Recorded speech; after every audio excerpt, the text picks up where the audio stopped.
Great report there from Sean. It does look like fun. Well, besides the fun, though, flight tracking website FlightAware reports that more than 11,000 U.S. flights were actually canceled yesterday.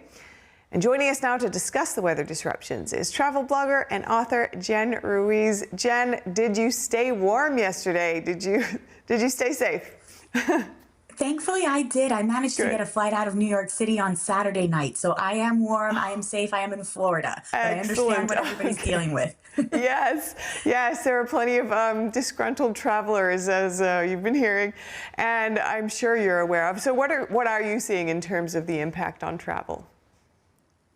So we're seeing a lot of people that are unexpectedly being stranded after a connection. So if wherever possible, avoid taking a connection because that additional flight gives you an extra chance of being delayed. I saw somebody who connected through Key West and then was unable to move forward because the Key West flight was coming in from Dallas. So it's not always where you're departing from, but where your incoming airplane is and whether they're having disruptions. Additionally, you're having issues with crews timing out across the country. There are federally mandated limits on how long airline crews can work. And so because of that, you're having shortages related to staffing that are directly related to the weather and don't trigger compensation as a result.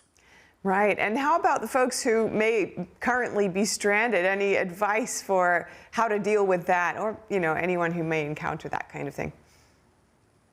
Certainly, you always want to be prepared when you know a situation like this is coming. And if you can, try to cancel or change your flight ahead of time. Airlines will issue a weather advisory where they're able to waive those fees so that they can alleviate that pressure the day of. Otherwise, if you're traveling, you have the option, even though you don't have compensation through federally mandated programs by the airline, you are able to get compensation through your credit card, your travel credit card perhaps, or any other airline or travel insurance programs that you have. I do recommend having a plan either for a specific trip or year-long when things like this come up. If you don't have any of this, then at the very least, you can still file a complaint with the airline after the fact. As I mentioned, since it's weather-related, they're not mandated to cover it, but some might still issue perhaps an award of points as a gratuity or just a kindness that they're offering. Otherwise, you may want to look to see where you can find last-minute deals, like a hotel tonight.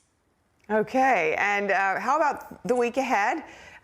Folks who may be uncertain as to whether their travel will be impacted, what are the prospects?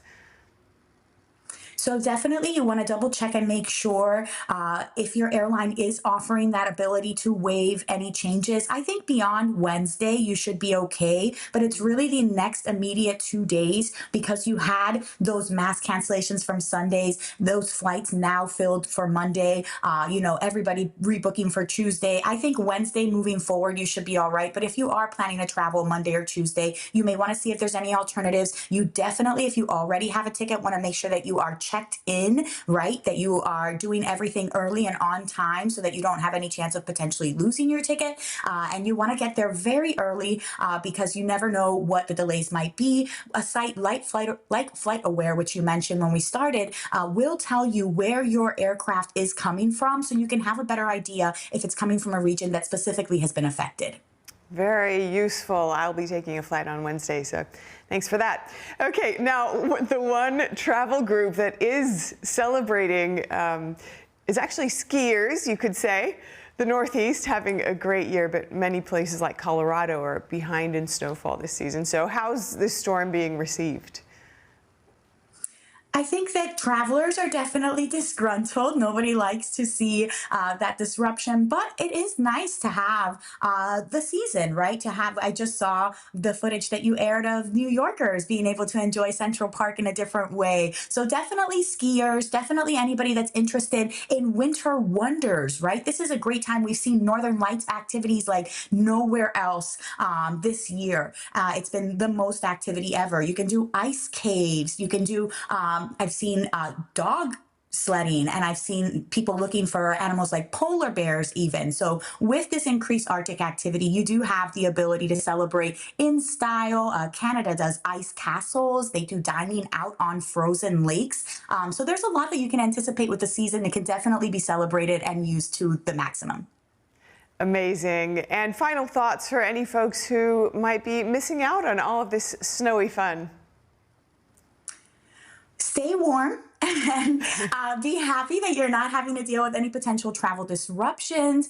Anybody that is can also look at potential road trips, but definitely keep in mind also that you want to be prepared just in case. You want to have an emergency kit in your car. You want to have food. You want to have blankets, because the cold can be much more impactful than any potential blockages or delays on the road. And so you definitely want to be prepared for that. And if you are lucky to be out of the cold, then just enjoy and try to avoid traveling until later this week. Certainly dug up my flashlights and made sure that we had all our emergency supplies over the weekend, just to be sure. Right there with you. So Thank you smart. so much, Jen Ruiz.